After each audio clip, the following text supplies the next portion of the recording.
ilog sa unang patak ng ulan. Project daw tapos pero bakit ganto pa rin ang bayan? Concrete manlipes, bakal madaling bumigay, pero budget million, saan ba tutak-tutak naglaho lang bigla? Blueprint mukhang pangarap parang pang ibang bansa, pero paggawa na dinipit minadali, kulang pa. May pirma, may selyo, may approval sa taas, pero sa baba kami ang lubog sa hirap at sakit na di maipasa. Bawat patak ng ulan parang tanong ng bayan, saan napunta ang pundo? Bakit kami ang naiwan habang sila'y tuyo? Sa loob ng opisina kami kumakapit sa bubong sa gitna ng delubyo, trahedya. Lunod sa baha, lunod sa kasinungalingan, pondong para sa amin napunta sa bulsa ng iilan. Sigaw ng kalsada, hindi nyo ba naririnig? Buhay namin to, hindi lang eksena sa balit at script.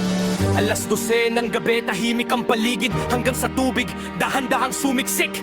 Paakyat sa paa, paakyat sa dibdib, hanggang sa takot, hindi na kayang ikubli. Sigaw ng nanay, hawak ang anak, habang ang agos ng tubig patuloy na umaakyat. Mga alaala gamit pangarap, tinangay sa isang iglap, lahat ay nawalan at nalunod sa sabay. Kinabukasan sa TV, kontrolado ang sitwasyon, pero kami nawalan ng tahanan at direksyon. Kung may flood control, bakit ganito pa rin? Ilang bagyo papabago kami pakinggan din. Sir, nasa na ang pinangako nyo noon? Sabi nyo wala nang ganito, bakit parang lalo pang lumulubog? Ginagawa namin ng lahat, may proseso, may plano, hindi lahat kontrolado, may kalikasan din alam mo. Titinuan nyo na niyang tama, bakit kami nagdurusa?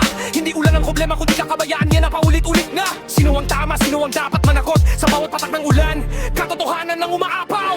Lunod sa baha pero mas malalim ang sugat, dahil alam naming may dapat managot sa lahat. Kung serbisyo'y totoo, bakit kami naghihirap? Sa bawat agos ng tubig, galit ng bayan ang sumisigaw. Daloy ng tubig parang daloy ng pera, parehong nawawala pagdating sa masa. Liquidated daw pero wala kaming nakita.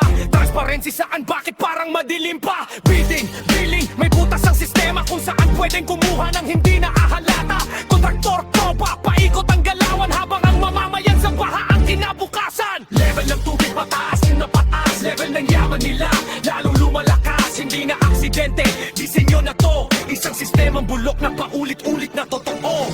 Hindi kami bulag, hindi rin pipe. Alam namin ang laro nyo sa likod ng ngiti. Hindi lang tubig ang umaapaw sa kalsada, kundi galit ng taong matagal nang nagsasawa.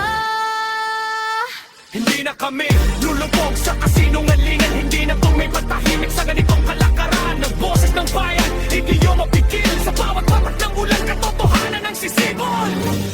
Ulan pa lang, baha na agad, pero darating ang araw.